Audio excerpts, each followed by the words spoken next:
Praise the lord. April 1వ తేదీ 2025.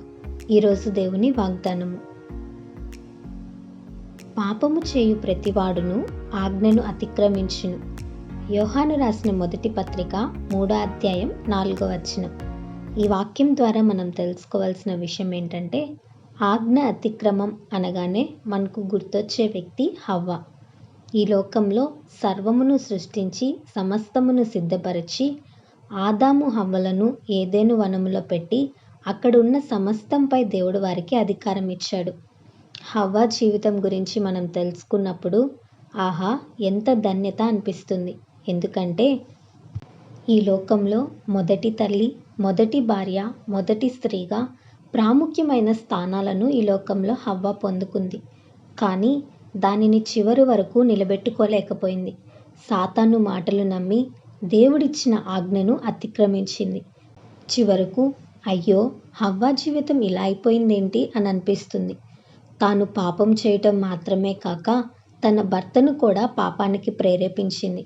ఒక భార్యగా ఫెయిల్ అయింది, ఒక తల్లిగా ఫెయిల్ అయింది. తన పిల్లలు ఈ లోకంలో స్త్రీ ద్వారా పుట్టిన మొట్టమొదటి వారు. కానీ వారిలో ఒకరు మొట్టమొదటి నరహంతకుడయ్యాడు. ఎంత బాధాకరమైన విషయమో కదా.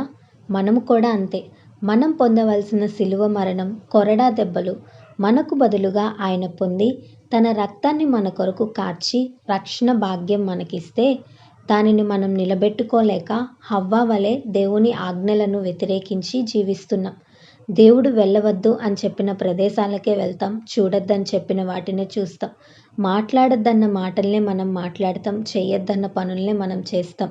ఈ వాక్యం వింటున్న నీ జీవితం కూడా అలానే దేవునికి వ్యతిరేకంగా ఉందా? దేవుని ఆజ్ఞలను అతిక్రమించి లోకంలో జీవిస్తున్నావా?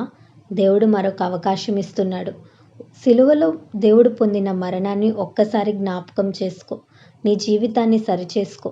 పాపాన్ని విడిచిపెట్టు. దేవుని ఆజ్ఞలను అనుసరించి జీవించు. ఆయనకి ఇష్టుడిగా, ఇష్టురాలిగా జీవించు. ఆయన దీవెనలు, ఆశీర్వాదాలు పొందుకుంటావు. ఈ వాగ్దానం దేవుడు మనందరి జీవితంలో నెరవేర్చునుగాక. ఆమేన్. ఈ వీడియో మీకు దీవెనకరంగా, ఆశీర్వాదకరంగా అనిపించినట్లయితే లైక్ చేయండి, షేర్ చేయండి, కామెంట్ చేయండి, సబ్స్క్రైబ్ చేసుకోండి. మీ ప్రార్థన అవసరతలను మాకు కామెంట్ రూపంలో తెలపండి.